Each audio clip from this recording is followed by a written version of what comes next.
This happened a couple weeks into the summer. I had just graduated high school, and it was my first, and probably last, summer without any real responsibilities, career or academic-wise. Everyone knows the beginning of the summer is the best time of the year. So it's safe to say that I was living my best life at that point. In Wyoming, there is this popular tradition where the new graduates drive way out into the plateaus and go rock climbing. Well, I'm not actually sure if it's a tradition anywhere besides my school, but I like to think it is. It's kind of a rite of passage thing, celebrating your freedom by doing something that requires a little skill and a lot of nerve. My friends and I have been talking about it for weeks, and we finally decided to make it happen. It felt like the perfect way to kick off what I hoped would be an unforgettable summer vacation. It was me, Alexandra, Nick, and Jack. We've all been friends since middle school, and Alex was the only one with a car reliable enough to make the drive. A Jeep that she was obsessed with and jumped at any excuse to take off-road. She was also the designated driver since she doesn't drink, which worked out perfectly for the rest of us who are planning to bring a few beers to celebrate. Once we reached the top of whatever plateau we decided to climb, our plan was to check out the Flaming Gorge lookout first, and drive through the plateau area to find a good spot for climbing. The lookout was incredible, one of those views that makes you remember why you love living in Wyoming. After spending about an hour taking pictures and just soaking it in, we started heading back toward Route 80, taking our time and keeping an eye out for potential climbing spots. We were driving along Highway 141 when we spotted this really cool area off the side of the road. There were these massive rock formations that looked perfect for climbing. Not too technical, but challenging enough to be worth the effort. Alex pulled into a small gravel lot, and we grabbed our gear and filled our backpacks with drinks. The plateau we chose was maybe a 15-minute climb to the top. Nothing too crazy, just a steady scramble up the rock face with enough handholds and foothold holds to make it manageable. I have a bunch of pictures from that day, mostly because Alex insisted we get a million pictures of her, so I'll include some of them. Alex went first since she was the most experienced climber among us, followed by me, then Nick, then Jack bringing up the rear. The view from the top was absolutely worth it. You could see for miles in every direction, just endless stretches of Wyoming wilderness. We cracked open our beers and were just sitting there enjoying the moment, talking about some of our other friends from school. I was just kind of staring into space, admiring the scenery, when I noticed a car speeding down the highway. It was a red pickup truck. To my surprise, after passing Alex's car, it screeched to a halt in the middle of the highway. I kept watching, and it actually started reversing right there in the middle of the highway. I pointed it out to my friends, and the four of us got a little quieter, all wondering what the truck was doing. It reversed until it could turn into the lot we had parked in, which it did. We all watched as someone got out of the truck. From our distance, we could tell it was a man based on his height and build, but we couldn't make out much detail. At first, we thought maybe he was just another person looking for a place to climb or hike or just stop and rest. But then he started walking around Alex's Jeep in a way that just immediately seemed wrong. He was peering into the windows, trying the door handles, and generally inspecting the car like he was planning to break into it. That's when Nick yelled, "Hey," from the top of the plateau to announce our presence and let that guy know that the car was not unattended. We saw the guy jump a little and start looking around, clearly unsure where the voice had come from. Finally, he spotted us from atop the plateau, and he actually waved at us. That made us think it was over, that he'd probably get back in his truck, knowing that he couldn't get away with doing anything. To our surprise, though, he kept poking around Alex's car. In response to that, Jack yelled that we were armed, which I still think was a bad idea. We obviously didn't have any weapons with us, but I figured Jack thought the bluff might scare the guy off. Instead, the man looked up at us and yelled back something that made me freeze up. He said, "Me too, kiddo." Then he held something up in the air and waved it around. Presumably a gun, but I couldn't tell from so far away. What happened next was like something out of a nightmare. The man started ramming his shoulder and elbow into the Jeep's windows, clearly trying to break in. We could hear the impact even from where we were sitting. Alex was furious and started screaming at him to get away from the car. The rest of us joined in, yelling and making as much noise as possible while we started scrambling down the plateau as quickly as we could safely manage. I've never climbed down anything so fast in my life. By the time we heard the sound of glass shattering, we'd made it to the ground and were sprinting across the lot toward the Jeep. The man saw us coming and yelled for us to stop, pointing what I can now tell was definitely a gun directly at us. We had no choice but to stop and put our hands up. The man told us to throw our phones and wallets on the ground, which we did without hesitation. Then he ordered us to walk backward while he collected our stuff, keeping the gun trained on us the entire time. I was close enough now to get a good look at his face. He was an older white guy, maybe in his 50s, with a scraggly beard and kind of weathered. Features nothing particularly distinctive, which was frustrating because I knew it would be impossible to identify him among a group of generic-looking white men. After collecting all of our belongings, he pulled out a knife and punctured one of Alex's tires. Then he walked back to his pickup truck, which I noticed didn't have any license plates, and drove off without another word. Alex was livid, and I don't blame her. I was mostly scared from being held at gunpoint, but if I were in her shoes, I'd be furious as well. Not only had this guy robbed us and damaged her car, but we couldn't even call the police or chase after him since he'd taken our phones and disabled the Jeep. Jack and I changed the tire as fast as possible, but I am pretty sure all of us knew there was no way we'd be able to do it quick enough. Once we were back on the road, Alex drove as fast as she could in the direction the pickup had gone, but he was long gone. We gave up soon after that. Nick knew the way back to town by heart, so we decided to just head home and figure out what to do from there. As soon as we got to Alex's house, we used her mom's phone to call the police. We gave them a description of the man and his truck, but without license plates or any other identifying information. There wasn't much they could do except keep an eye out for someone matching the description. We never heard anything back from the police, obviously, and as far as I know, the guy was never caught. It completely ruined what should have been one of the best days of our summer, and I don't think any of us felt safe going out to remote areas like that for at least a few months. I definitely didn't.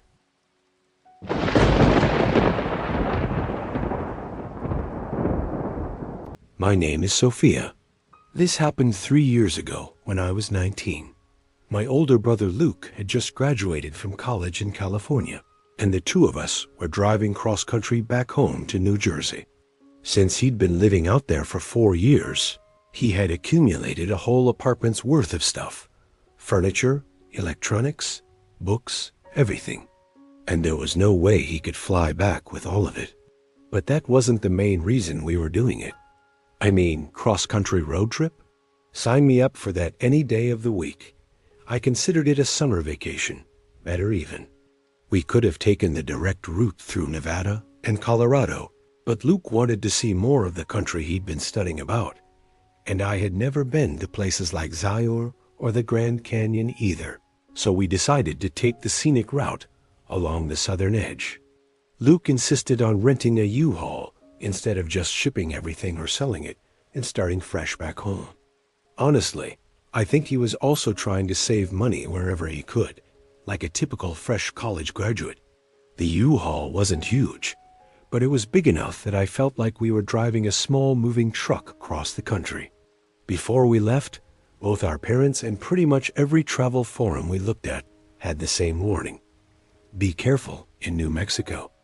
It wasn't that the whole state was dangerous, but there were stories about scams targeting travelers, along with crime in some of the smaller towns and just generally sketchy situations in the more remote desert areas. Our dad specifically told us not to stop there unless we absolutely had to, and if we did, to stick to major gas stations and get back on the highway as quickly as possible. Luke and I agreed that we'd just drive straight through New Mexico without stopping. We'd fill up in Arizona, drive through as fast as possible, and stop again once we hit Texas. It seemed like a reasonable plan. The first part of the trip was amazing. Zion was incredible, and the Grand Canyon was everything I'd hoped it would be. Driving through Arizona was actually really beautiful in a way I hadn't expected. But somewhere in the remote stretch of New Mexico, our plan fell apart. The U-Haul was getting worse gas mileage than Luke had anticipated, and the gauge was dropping faster than we'd calculated. In hindsight, it was probably a little naive to assume we'd be able to make it through the whole state without stopping. We started looking for the next gas station along the highway, but according to our GPS, it was still about 40 miles away. The gauge was already below a quarter tank, and Luke was getting nervous about whether we'd make it. He pulled over to check the map, and that's when we realized we didn't really have a choice. There was a small town about 10 miles ahead that showed up on the GPS as having a gas station. It wasn't ideal, but it was better than risking running out of gas in the middle of the desert. The town was tiny, probably no more than a few hundred people, if that. It had that weird stillness that some small desert towns have, like everyone's inside hiding from the heat, even though it wasn't particularly hot that day. There were a few run-down buildings, a small main street, and not much else. We didn't see any other travelers or cars passing through, which felt strange since we were still relatively close to a major highway. The gas station was one of those generic places with a few pumps and a small convenience store attached. As Luke was filling up the tank, I noticed we were getting some odd looks from the few locals who were around. Nothing aggressive, just lingering stares that made me uncomfortable. There was this guy leaning up against the convenience store, smoking a cigarette, who I kept catching eyes with, and I had to physically force myself not to look at him. I told myself it was probably just because we were obviously not from there, and we were driving a U-Haul with California plates, but nothing happened.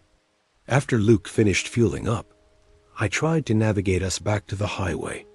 That should have been the simple part. We could literally see the highway from certain intersections in the town, but every road we took seemed to lead us further away from it. It was the strangest thing. We'd drive toward where we knew the highway was, and the road would curve or dead end, or just take us in the completely wrong direction. It was like the entire town was literally designed to inconvenience us, as ridiculous as that sounds.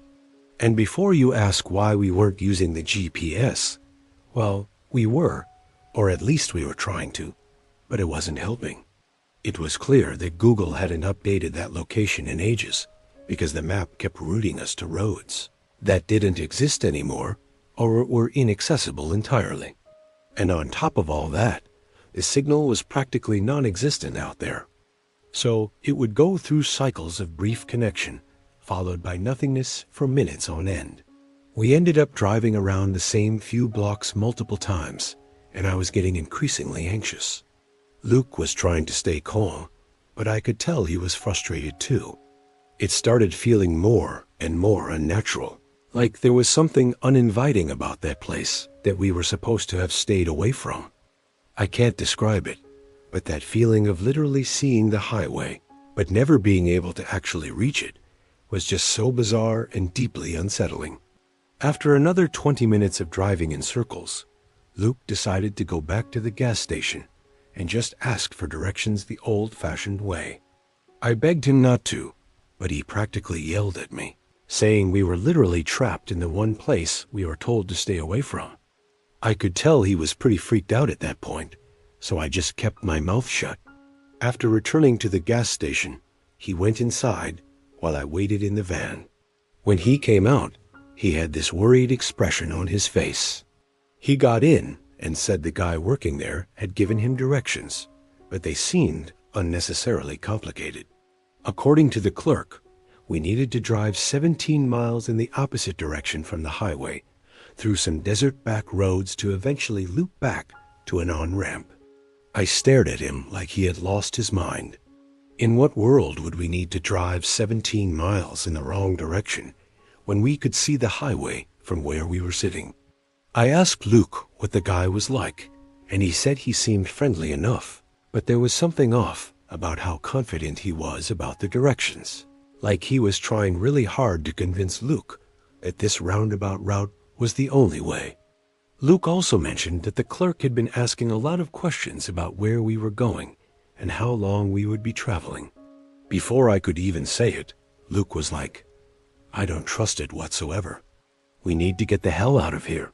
He just started driving, and I didn't object. He eventually pulled over on a quiet side street to figure out what to do next. The GPS still wasn't functioning properly, and I felt myself beginning to hyperventilate. There was a little part of me that couldn't help but think something really terrible was about to happen. And then, as if on cue, a dusty pickup truck pulled up beside us. I felt my heart starting to race, and I looked over at Luke, who, from what I could tell, was already preparing to speed off should it come to that. The truck's window rolled down, and the guy asked Luke if we had broken down or were lost. Luke stared at the guy for a good few seconds before answering, clearly trying to gauge whether we were in danger or not. I sat there in the passenger seat, trying to control my breathing. That's how freaked out I was. Had I been alone, I don't know what I would have done. After a tense few moments, Luke just said we were heading for the highway. He also described the route we were planning on taking to get there, which I realized were the directions the gas station clerk had given us. I didn't have the best view of the man from where I was sitting, but based on the tone of his voice, it sounded like he got really serious after hearing my brother speak. He asked us if we were crazy and said we should definitely not follow those directions.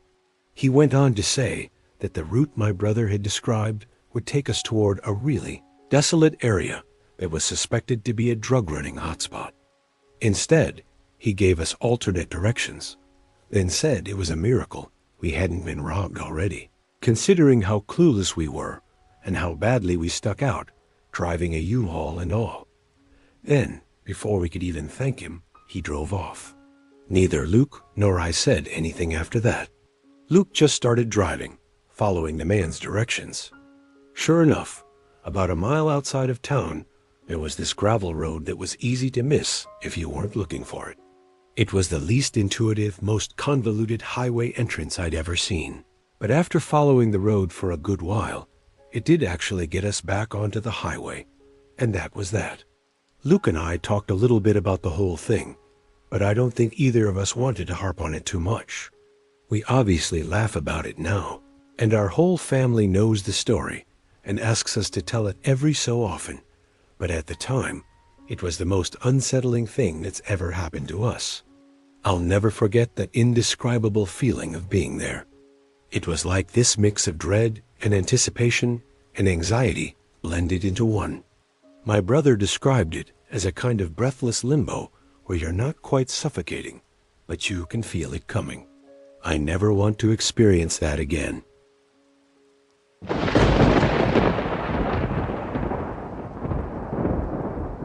This happened 5 years ago. 5 summers ago, to be exact. My girlfriend at the time, let's just call her PS, had just graduated from college with me, having graduated a year earlier. We aren't together anymore, but there's no bad blood between us, and I don't regret a single bit of our relationship, even though it eventually fell apart. She was mixed, half Croatian and half Brazilian, and the two of us had always talked about going on a European trip together after finishing college. And if there's one thing you should know about PS, it's that if she put her mind to something, she was going to stop at nothing to see it through. Call it the Latin blood. That's always the joke I made. That's just how she was. So as soon as she graduated, the two of us started planning the summer vacation we had always fantasized about. There was one glaring issue, though. We were both painfully broke, so we'd have to cheap it. The itinerary we ended up settling on was pretty ambitious for two people on a shoestring budget. We'd spend a week in Croatia, finishing up with 2 nights in Rijeka, which was P.S.'s grandparents' hometown. She had never been there before, but she'd grown up hearing stories about it from her grandmother, and I could tell she was excited to see where her family came from. Because we were trying to save every possible cent, we couldn't afford any of the nice hotels or even decent hostels. Instead, we ended up booking the cheapest Airbnbs and travel lodges we could find on short notice. I am talking about places with 1-star reviews and photos that looked like they were taken with a flip phone, but we didn't care. We were just happy to be going. Zagreb and Dubrovnik were incredible, even on our tight budget. The cities were packed with tourists, which made it easy to blend in and find cheap food and free activities. But Rijeka was different. It's a port city on the northern coast, and while it's technically on the water, it's not exactly what you'd call a beach destination. More importantly, it definitely wasn't a popular tourist spot. Walking around, P.S. and I were clearly some of the only foreigners in the entire town. That should have been our first red flag, but honestly, we kind of loved it. P.S. speaks decent Croatian, not fluent, but enough to get by, and I was picking up bits and pieces as we went. We spent our first day just wandering around, talking to locals, soaking up the authentic Croatian experience we couldn't get in the touristy cities. P.S. is one of those people who can strike up a conversation with anyone, and I'm pretty talkative myself. So we were having a blast, just chatting with shopkeepers and random people on the street. Everyone seemed friendly enough, though I did notice we were getting some lingering stares. Not the usual curious looks you'd expect tourists to get. These felt different, like more intense, but P.S. didn't seem bothered by it, so I figured I was just being paranoid. On our second day, we decided to venture a little further from the city center to find somewhere authentic to eat lunch. P.S. had heard about this small restaurant area from someone at our Airbnb. Nothing fancy, just a local center that supposedly had amazing seafood restaurants. It was maybe a 15-minute walk from downtown, through some residential streets that felt increasingly quiet as we got further from the main area. The restaurant itself was pretty nondescript, just a small building with a handful of tables inside and a simple handwritten menu taped to the window. But the moment we walked in, I knew P.S. had been right about the food. The smell was incredible, and you could tell everything was fresh and homemade. We sat down at a table near the window and ordered way too much food. Grilled fish, some kind of seafood pasta. We were about halfway through our meal, just talking and enjoying ourselves, when P.S. suddenly went quiet. She was looking past me toward the back of the restaurant, toward those guys, and I could tell something had shifted in her expression. Before I could ask her what was wrong, she leaned across the table and said very quietly that we needed to leave right now. I whispered back, asking what she was talking about, but she was already reaching for her purse. She said she was serious, and there was something in her voice that told me I'd better listen. I still didn't understand what was happening, but she's not the type to panic over nothing. She speaks the language. She knew the culture better than I did. If she said we needed to get out of there was probably a good reason. I pulled out a handful of kuna bills and threw them on the table, way more than our meal cost, and I followed her toward the door. The whole time I was expecting her to explain, but she just kept walking faster, practically pulling me along by the arm. It wasn't until we were outside that I finally demanded to know what was going on. She looked back toward the restaurant and said she'd heard those men talking. They were discussing what they were going to do to us, to her specifically. Her voice was shaking a little, which scared me more than anything else.